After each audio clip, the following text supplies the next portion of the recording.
आपल्या आयुष्यामध्ये एक वेळ अशी असते जेव्हा आपल्याला फक्त आपली आवडती व्यक्ती हवी असते. त्या व्यक्तीशिवाय आपल्याला दुसरा कोणताच पर्याय चालत नसतो. ती व्यक्ती आपल्यासाठी सर्वोपरी सर्वस्व असते.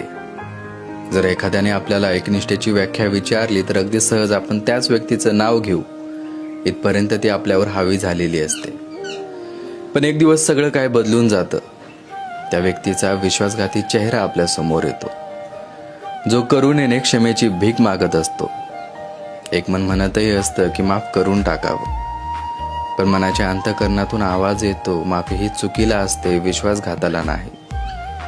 विश्वासघातासाठी फक्त एकच पर्याय असतो, तो म्हणजे त्याग. आणि मग आवडत्या गोष्टीचा, व्यक्तीचा, प्रेमाचा आपण मनापासून त्याग करतो. कारण त्याग करावाच लागतो. जर विष आपण गोड आहे म्हणून पीत राहिलोत तर मग शेवटी मरणच स्वीकारावं लागतं.